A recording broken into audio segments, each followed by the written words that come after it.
ഗോവിന്ദച്ചാമി എന്ന കൊടും കുറ്റവാളി ജയിൽ താടുന്നതിന്റെ CCTV ദൃശ്യങ്ങൾ ആദ്യമായി മാതൃഭൂമി ന്യൂസ് പ്രേക്ഷകരിലേക്ക് എത്തിക്കുകയാണ്. ഈ ദൃശ്യങ്ങളിൽ വ്യക്തമാണ് അവിടെ ഒരു സുരക്ഷയും ഉണ്ടായിരുന്നില്ല. ഗോവിന്ദച്ചാമി എത്ര സമയമെടുത്ത് വളരെ ആസൂത്രണത്തോടു കൂടിയാണ് ജയിൽ ചാടിയത് എന്ന് ഈ ദൃശ്യങ്ങൾ കാണുമ്പോൾ തന്നെ മനസ്സിലാകുന്നുമുണ്ട്. ഇപ്പോൾ സെല്ലിന്റെ ഭാഗത്ത് CCTV ദൃശ്യങ്ങളാണ് സ്ക്രീനിൽ കാണുന്നത്. അവിടെ നിന്ന് ഈ പുറത്തെ മതിലിലേക്ക് എത്ര ദൂരമുണ്ട്? വിജയൻ നേരത്തെ ചൂണ്ടിക്കാണിച്ചതുപോലെ വെളിച്ചമില്ലാത്ത ആളൊഴിഞ്ഞ മേഖലകൾ, ഒരു പരിശോധനയും ഇല്ലാത്ത മേഖലകൾ. അപ്പോൾ ഈ സെല്ലിൽ നിന്ന് വളരെ വേഗത്തിൽ റോഡിലേക്ക് എത്താൻ കഴിയുന്ന സ്ഥിതിയായിരുന്നു കണ്ണൂർ ജയിലിൽ. ഈ ദൃശ്യങ്ങൾ കൂടി കാണുമ്പോൾ എങ്ങനെ കോർത്തിണക്കി പറയാൻ കഴിയും?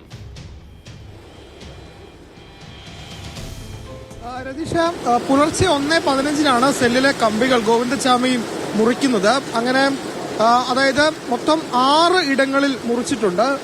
വശങ്ങളിൽ 2 ഇടത്തും മുകളിൽ 3 ഇടത്തും 4 ഇടത്തും അങ്ങനെയാണ് 6 ഇടങ്ങളിൽ ഗോവിന്ദച്ചാമി കട്ട് ചെയ്തത്. അങ്ങനെ കട്ട് ചെയ്ത് 1:15 ഗോവിന്ദച്ചാമി പുറത്തേക്ക് സെല്ലിൽ നിന്ന് പുറത്തേക്ക് ഇറങ്ങുന്നു. അങ്ങനെ സെല്ലിൽ നിന്ന് പുറത്തേക്ക് ഇറങ്ങി 4:15 കൂടിയാണ്, എന്ന് വെച്ചാൽ 1:15 ശേഷം 4:15 അത്രയും സമയം ഗോവിന്ദച്ചാമി ഈ ജയിൽ കോമ്പൗണ്ടിനുള്ളിൽ ഉണ്ടായിരുന്നു. 4:15 കൂടിയാണ് ജയിൽ കോമ്പൗണ്ടിൽ നിന്നും ഗോവിന്ദച്ചാമി പുറത്തേക്ക് ഇറങ്ങുന്നത്. അത്രയും സമയം അവിടെ വിരഹിച്ചിട്ടും ആരും തന്നെ ഗോവിന്ദച്ചാമിയെ കാണാനോ അല്ലെങ്കിൽ ഇയാൾ പുറത്തേക്ക് ഇറങ്ങുന്നത് ശ്രദ്ധയിൽപ്പെടുത്താനോ അല്ലെങ്കിൽ ശ്രദ്ധയിൽപ്പെടാൻ പോലും ആർക്കും കഴിഞ്ഞില്ല എന്നതാണ് ഏറ്റവും ഗുരുതരമായ വീഴ്ചയായിട്ട് ഇതിൽ കാണാൻ കഴിയുന്നത്. കാരണം ആരും പ്രത്യേകിച്ചും CCTV 24 മണിക്കൂറും നിരീക്ഷിക്കണമെന്നുണ്ട്.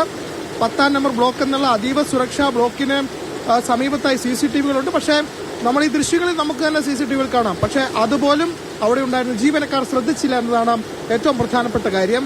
തിരികെ വന്ന സാധനങ്ങളൊക്കെ എടുത്തോണ്ട് പോകുമ്പോൾ പോലും ഒരു തവണയല്ല, ആ സമയത്തൊക്കെ പോലും ഇത് മറ്റ് ജയിൽ ജീവനക്കാരുടെ ആരുടെയും ശ്രദ്ധയിൽപ്പെട്ടില്ല എന്നതാണ് ഏറ്റവും പ്രധാനപ്പെട്ട ഒരു കാര്യം. മാത്രമല്ല, വലിയ വെളിച്ചം അവിടെ ഇല്ല. അതായത് സെല്ലിനുള്ളിൽ വെളിച്ചമില്ല, സെല്ലിന് പുറത്താണ് ട്യൂബ് ലൈറ്റ് ഉള്ളത്. അപ്പോൾ ആ വെളിച്ചം മാത്രമാണ് അവിടെ ഉള്ളത്. അപ്പോൾ ഒരുപക്ഷെ അതും ഒരു വലിയ വീഴ്ചയാണ്. വെളിച്ചക്കുറവ് ഒരു പ്രധാനപ്പെട്ട പ്രശ്നമാകുന്നുണ്ട്. മാത്രമല്ല, ജീവനക്കാർ, അവിടെ ഉണ്ടായിരുന്ന ജീവനക്കാർ മുഴുവൻ സമയവും CCTV നിരീക്ഷിക്കേണ്ട ആളുകൾ അവർ വലിയ വീഴ്ച വരുത്തി എന്നത് ഈ ദൃശ്യങ്ങൾ പുറത്തേക്ക് വരുമ്പോൾ ദൃശ്യങ്ങൾ കാണുന്നത് ജയിലിന്റെ സെല്ലിന് തൊട്ട് മുന്നിൽ ഇറങ്ങി ഏറെ നേരം അവിടെ പണിപ്പെട്ട് പുറത്തേക്ക് ഇറങ്ങിയതിനു ശേഷം സാധനങ്ങളൊക്കെ പുറത്തേക്ക് കൊണ്ടുപോകുന്നതും മുറിച്ചു മാറ്റിയ ഭാഗം അത് വീണ്ടും നൂലുപയോഗിച്ച് കെട്ടുന്നതുമൊക്കെ ഈ പുറത്തു വരുന്ന ആദ്യ ദൃശ്യങ്ങളിൽ എല്ലാവരും കാണുന്നുണ്ട്. അതിന്റെ ഫോട്ടോകൾ ഉൾപ്പെടെ നമ്മൾ രാവിലെ മുതൽ പ്രേക്ഷകരിലേക്ക് എത്തിച്ചതുമാണ്. ഈ CCTV ദൃശ്യങ്ങൾ കൂടി വരുമ്പോൾ ഇതിനിടയിൽ എത്രത്തോളം തടസ്സങ്ങൾ ഉണ്ടായിരുന്നു? മറ്റ് തടസ്സങ്ങളും ഉണ്ടായിരുന്നില്ല? ഈ മതിലിലേക്ക് എത്തുന്നതിന് മുൻപ് മറ്റ് തടസ്സങ്ങളുമൊക്കെ ഉള്ള ഭാഗത്തായിരുന്നില്ല ഈ അതീവ സുരക്ഷ എന്ന് പേരിലെങ്കിലും പറയുന്ന ഈ ബ്ലോക്ക് ഉണ്ടായിരുന്നത്? രതീഷ, ഈ സെല്ല് കടന്ന് പുറത്തേക്ക് ഇറങ്ങുന്ന ഗോവിന്ദച്ചാമിക്ക് മുമ്പിൽ ആദ്യമുള്ളതൊരു മതിലാണ്. ആ മതിൽ ഗോവിന്ദച്ചാമി കടന്നത് 2 കമ്പ് ഉപയോഗിച്ചാണ്. ഒരു കമ്പ് ചെരിച്ച് മതിലിനോട് ചാരി വെച്ചു, മറ്റൊരു കമ്പ് കയ്യിൽ കുത്തിപ്പിടിച്ചു. അങ്ങനെ ഈ കുത്തിപ്പിടിച്ച കമ്പം ഇടത്തെ കയ്യിൽ, അതായത് ഒരു കൈ മാത്രമാണുള്ളത്, കൈപ്പത്തി മാത്രമാണുള്ളത്. ഇടത്തെ കയ്യിൽ ഒരു കമ്പ് കുത്തിപ്പിടിക്കുകയും മറ്റൊരു കമ്പ് ചാരി വെച്ച് ആ കുത്തിപ്പിടിക്കുകയും ആ ചാരി വെച്ച കമ്പിലൂടെ നടന്നാണ് ആദ്യത്തെ മതിൽ ഗോവിന്ദച്ചാമി ചാടുന്നത്.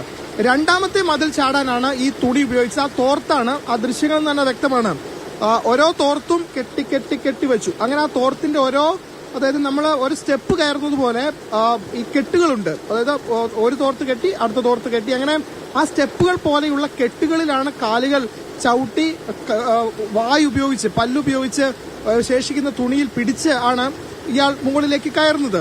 അപ്പോൾ അതുകൊണ്ടാണ് അത്രയും കെട്ടുകൾ അതിൽ വന്നത് എന്ന് വ്യക്തമാണ്. അങ്ങനെ വളരെ ആസൂത്രിതമായിട്ടാണ് ഇയാൾ ജയിൽ ചാടിയതെന്ന് വ്യക്തം.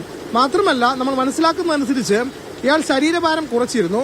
ഈ ശരീരഭാരം കുറയ്ക്കുകയും ഒപ്പം തന്നെ ഇത് മുറിക്കുകയും ചെയ്യുന്ന സമയത്ത് ഒരു നൂൽ ഉപയോഗിച്ചുകൊണ്ട് തന്റെ ശരീരത്തിന്റെ നമ്മുടെ ശരീരഭാഗം അത് എത്ര നീളമുണ്ട്, എത്ര വീതിയുണ്ട്, ആ വീതിയിലൂടെ എനിക്കിത് കടക്കാൻ കഴിയുമോ? കാരണം ഓരോ വശത്തെയും ഈ കമ്പി മുറിച്ചതിന് ശേഷം ഒരു നൂൽ ഉപയോഗിച്ച് ഈ ഗോവിന്ദച്ചാമി തന്നെ അയാളുടെ ശരീരത്തിന്റെ വയറിന്റെ ഭാഗവും ഒപ്പം തന്നെ ഈ തനിക്ക് ഇറങ്ങാൻ ഉള്ള സ്ഥലവും തമ്മിൽ അളന്നു നോക്കി എന്നതാണ് ഗോവിന്ദച്ചാമി പോലീസിന് നൽകിയ മൊഴി.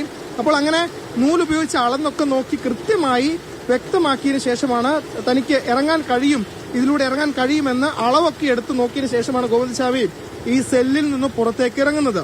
അങ്ങനെ ആ വിവരങ്ങളൊക്കെ തന്നെ ഗോവിന്ദച്ചാമി പോലീസിന് വ്യക്തമായി നൽകിയിട്ടുണ്ട്. അപ്പോൾ ഈ നൂലുപയോഗിച്ച് കെട്ടിവെച്ചത് അവരാരും തന്നെ കാണാതിരിക്കാനാണ് ഈ 6 കമ്പി മുറിച്ചിട്ടുണ്ട്. അപ്പൊ ഈ 6 കമ്പി മുറിക്കുമ്പോൾ അത് ഒരു ദിവസം കൊണ്ട് നടക്കുന്ന കാര്യമല്ല, മാസങ്ങളെടുത്ത ആസൂത്രണം അതിന് പിന്നിലുണ്ട്. അപ്പോൾ ഇത്രയധികം ആസൂത്രണം അതിന് പിന്നിലുണ്ടായിട്ടും അത് മനസ്സിലാക്കാൻ ആർക്കും തന്നെ കഴിഞ്ഞില്ല എന്നതാണ് ഏറ്റവും ഗുരുതരമായ വീഴ്ച. ഈ CCTV ദൃശ്യങ്ങൾ തന്നെ അത് വ്യക്തമാക്കുന്നുണ്ട്. ഗോവിന്ദചാമിക്ക് വളരെ ഈസിയായി, വളരെ എളുപ്പത്തിൽ ഈ സെല്ലിൽ നിന്ന് പുറത്തേക്ക് കടക്കാൻ കഴിയുന്നു. അതിനുള്ള ആയുധങ്ങൾ അയാൾ നേരത്തെ തന്നെ സൂക്ഷിക്കുന്നു. അപ്പോ ഈ പറയുന്ന സെല്ലിൽ നിന്ന് ഇയാൾക്ക് പുറത്തേക്ക് ഇറങ്ങണേ തന്നെ അതിന് മാസങ്ങൾ നീണ്ട ശ്രമം ആസൂത്രണം നടന്നു. സെല്ലിൽ നിന്ന് പുറത്തേക്ക് ഇറങ്ങിയ ശേഷം ആദ്യത്തെ മതിൽ ആണുള്ളത്. ആദ്യത്തെ മതിലാണ് 2 കമ്പുകൾ ഉപയോഗിച്ച്, ഒരു കമ്പ് കയ്യിൽ കുത്തി മറ്റൊരു കമ്പ് മതിലിൽ ചെരിച്ചു വെച്ച് അതിന്റെ മുകളിൽ കൂടെ നടന്ന് ഈ മതിലിന്റെ മുകളിലെത്തുന്നു. അതിനുശേഷം കമ്പ് താഴേക്കിടുന്നു. എന്നിട്ട് ആ മതിലിൽ നിന്നും താഴേക്ക് ചാടുകയാണ് ഉണ്ടായത്. പിന്നീടുള്ള രണ്ടാമത്തെ മതിൽ, അതാണ് ഏറ്റവും വലിയ മതിൽ. അത് ചാടാനാണ് തോർത്തുകൾ കെട്ടി, കൃത്യമായി തോർത്തുകൾ കെട്ടി വലിയ നീളത്തിലേക്ക് ആ തുണിയാക്കുന്നു. അതിനുശേഷം അത് മുകളിൽ, ഏറ്റവും മുകളിൽ ഈ ഫെൻസിംഗ് കമ്പിയിലാണ് അത് കോർത്തിടുന്നത്. അങ്ങനെ ഫെൻസിംഗ് കമ്പിയിൽ കോർത്തിട്ടാൽ അത് ഒരുപക്ഷെ താഴേക്ക് വീഴില്ല എന്ന് അയാൾക്ക് കൃത്യമായ ബോധ്യമുണ്ട്. അങ്ങനെ ഫെൻസിൽ കമ്പിയിൽ കോർത്തിയിട്ട ആ തുണി ഓരോ സ്റ്റെപ്പ് പോലെ ഉപയോഗിക്കുന്ന തുണിയിലൂടെയാണ് മുകളിലേക്ക് കയറുന്നത്. പിന്നീട് ഇത് പുറത്തെ മതിലിലേക്ക് ഇടുന്നു, മതിലിന്റെ പുറം വശത്തേക്ക് ഇടുന്നു. അതിലൂടെ അയാൾ പകുതി താഴേക്ക് ഇറങ്ങുന്നു, പിന്നീട് ചാടി പുറത്തേക്ക് ഇറങ്ങുക. ഇതാണ് ഗോവിന്ദചാമി ചെയ്തത്.